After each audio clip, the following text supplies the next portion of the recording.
menjelaskan bahwa di bulan Juni 2022 sebenarnya almarhum itu sudah diancam untuk dihabisi dan atau dibunuh, sampai-sampai dia menangis.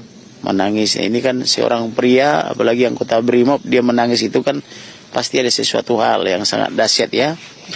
Ada temuan fakta baru begitu Pak tentang itu ya? Itu fakta baru. Nah, kemudian berulang lagi dan terakhir berulang lagi 1 hari menjelang dia dihabisi, yaitu pada tanggal 7 Juli 2022, ketika posisi daripada almarhum sedang mengawal pimpinannya ke Magelang.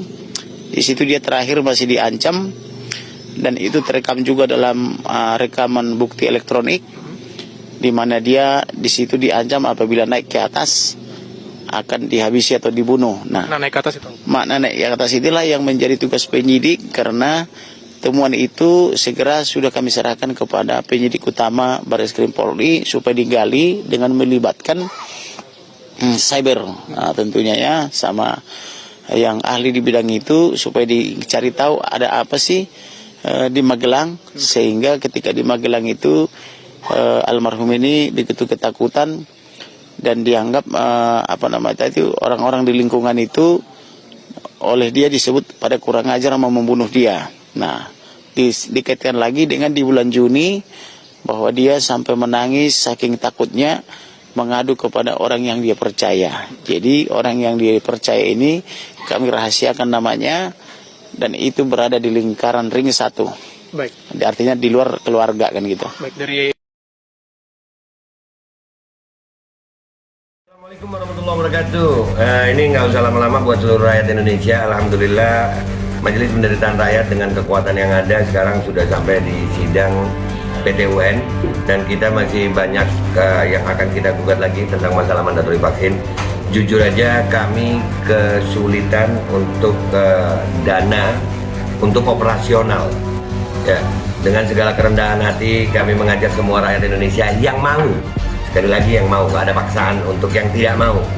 Ini ada meme-nya atau player-nya atau apa namanya, lu catet deh, ayo sama-sama kita berjuang untuk stop mandatori vaksin. Dah, gitu aja, gua tunggu partisipasi kalian semuanya. Gua nggak mau meminta pada lembaga tertentu, gua nggak mau minta pada partai tertentu, karena ini perjuangan untuk rakyat Indonesia. Gua nggak berafiliasi dengan kelompok tertentu, gua nggak berafiliasi dengan partai tertentu, karena gua rakyat Indonesia yang untuk rakyat Indonesia. Kapan lagi kita berjuang dari rakyat untuk rakyat demi rakyat? Merdeka, Allahu Akbar.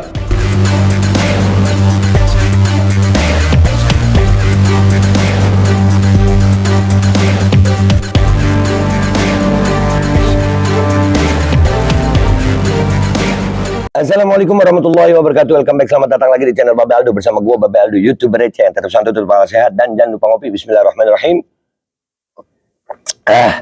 Alhamdulillahirrabbilalamin. Wassalatu wassalamu ala sayyidina mursalin sayyidina Muhammadin wa ala alihi washabihi ajma'in. Rabbi syrah li sadri wa yassir li amri wahlul 'uqdatam min lisani yafqahu qawli bi nabi wa ali. Salam revolusi akhlak, semangat revolusi akhlak. Semoga akhlak kita jadi lebih baik hari ini dibanding kemarin. Panjang umur, perjuangan, merdeka, Allahu Akbar. Salam sejahtera bagi seluruh rakyat Indonesia dimanapun kalian berada. Semoga kalian semuanya dalam keadaan sehat walafiat, tidak kurang suatu apapun. Dan mudah-mudahan kalau ada yang sakit dari kalian, mudah-mudahan itu jadi sakit menghapus dosa, penambah pahala, sakit yang insya Allah segera disehatkan oleh Allah Subhanahu Wa Taala dalam sehat yang manfaat. Amin ya rabbal alamin. Oke guys, konten kita kali ini adalah masih tentang kasus polisi tembak polisi di rumah polisi, lapor polisi, yang konferensi pers polisi. Dan ini kasus ini harus kita awasi ketat, karena ini kasus yang memang harus terkuak gitu. Ini nggak boleh. Ini kan bukan dari kelompok mana, ini dari aparatur pemerintah. Kalau dari kelompok masyarakat kayak kemarin kejadian KM50 itu kan masih bisa di framing, oh bahwasannya itu kelompok yang salah, kelompok bikin gaduh NKRI. Ini yang meninggal polisi, bukan dari kelompok agama tertentu, bukan dari ormas tertentu, ya kan? Nah, ini harus dibongkar ini, karena ini menyangkut petinggi-petinggi Polri juga. Bahkan nama-nama besar dari petinggi Polri juga banyak ini masuk. Nah, seperti keterangan Bapak Kamarudin Simanjuntak tadi, ya, itu bahwasannya ternyata guys ada fakta baru dugaan pembunuhan berencana Brigadir Yosua. Berencana, artinya memang direncanakan, berarti sudah lama ini. Ya, pembunuhan itu ada pembunuhan yang tiba-tiba, ada berencana, dan kalau nggak salah hukumannya lebih lama dan lebih berat bagi yang berencana ya. Oke, kita baca dari Detik News ini ya. Kasus dugaan pembunuhan berencana terhadap Brigadir Yosua Huta Barat alias Brigadir J saat ini berstatus penyidikan. Kasus ini berawal dari laporan pengacara keluarga Brigadir Yosua, Kamarudin Simanjuntak, ke Bareskrim Polri. Sudah naik penyidikan, barusan selesai gelar perkaranya, kata Dirtipidum Bareskrim Polri, Brigjen Andirian saat dimintai konfirmasi Jumat 22 Juli 2022. Oh iya guys, kalian kalau pas ini ngikutin ini, kopi siapin. Enak sambil ngopi kita ngikutinnya, biar rada cerdas dikit otak kita nih. Paralel dengan gelar perkara di Bareskrim Polri, keluarga Brigadir Yosua di Jambi turut diminta keterangan oleh penyidik. Hal tersebut disampaikan oleh Kadif Humas Polri Irjen Dedi Prasetyo. Ya, betul. Tim sidik memintai keterangan dari pihak keluarga hari ini di Polda Jambi, ucap Dedi saat dikonfirmasi. Ada 11 orang saksi yang diperiksa, diantaranya ayah, ibu korban, kakak, adik, bibi Brigadir Yosua, termasuk rumah sakit setempat. Ini berarti dimulai nih, penyidikan udah ningkat nih, ya kan? Wow. Bongkar Pak, mudah-mudahan Polri bisa bongkar biar ketahuan deh. Iya, jadi gue berharap dari kasus ini kelihatan gitu, yang mana boroknya gitu, yang mana yang jadi borok, dan itu bisa memperbaiki citra Polri, ya kan? Marwah Polri ini sekarang lagi dalam tanda kutip nih, lagi dalam perhatian rakyat. Rakyat udah banyak nggak percaya sama Polri, apalagi setelah kasus NM ya. Setelah kasus makin dah tuh rakyat, bener nggak sih guys? Kalian sebagai rakyat komentar di bawah deh.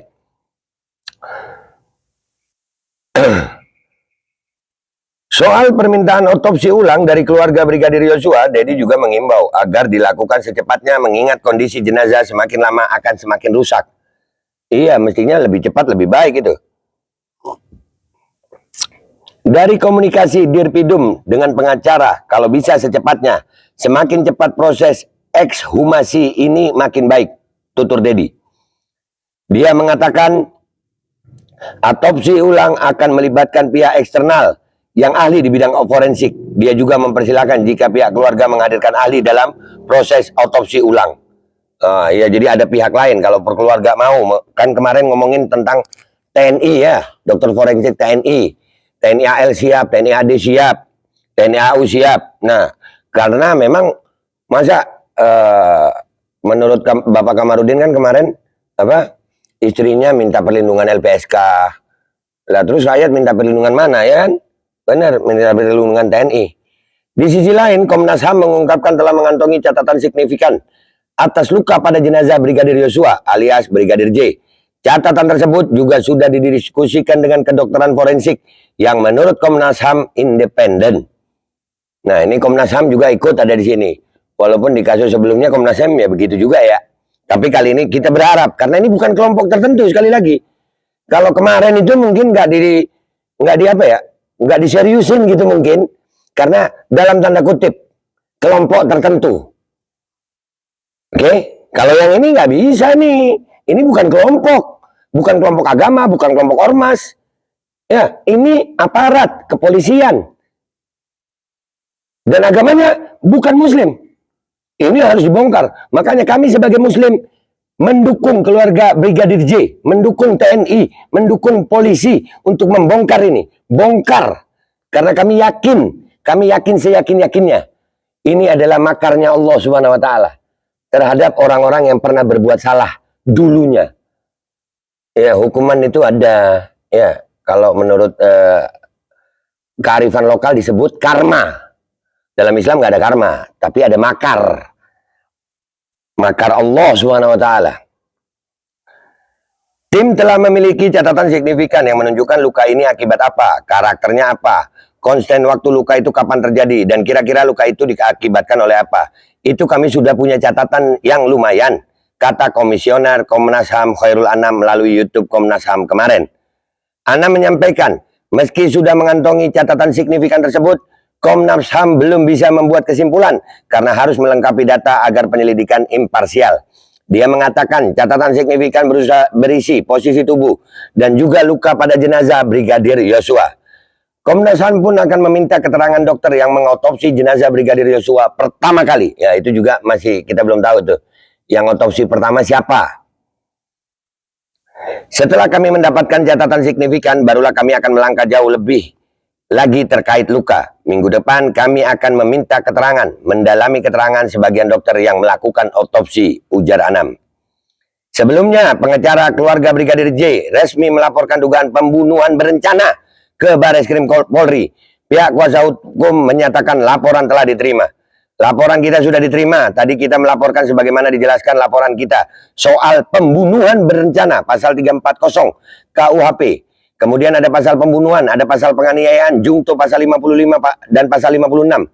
Kemudian ada soal pencurian dan soal peretasan, kata salah satu pengacara keluarga Brigadir Yosua Johnson Panjaitan, sambil menunjukkan tanda terima bukti laporan nomor STTL _251 _7 Romawi _2002 Bareskrim di Bareskrim Polri Jakarta Senin 18 Juli 2022. Laporan itu terregister dengan nomor LP _B _0386 Romawi 7 _2022 SPKT Bareskrim Polri tanggal 18 Juli 2022. Namun katanya laporan yang diterima baru soal pembunuhan dan penganiayaan. Baru soal dugaan pembunuhan berencana, pembunuhan dan penganiayaan. Dia mengatakan dugaan pencurian dan peretasan harus dilengkapi dengan foto dan ponsel yang diretas untuk diserahkan. Sementara yang tercantum di sini adalah soal pembunuhan berencana, pembunuhan dan penganiayaan. Wow, berencana guys. Berarti udah disiapin lama. Dan kemarin kan kita udah tahu tuh ada kemungkinan juga kata mereka terjadinya itu bukan di, ada kemungkinan ya, kemungkinan perjalanan Magelang Jakarta. Kan gitu ya. Nah, sekali lagi. Kalau pembunuhan berencana berarti ini masalahnya itu apa gitu. Motifnya apa terjadinya pembunuhan ini?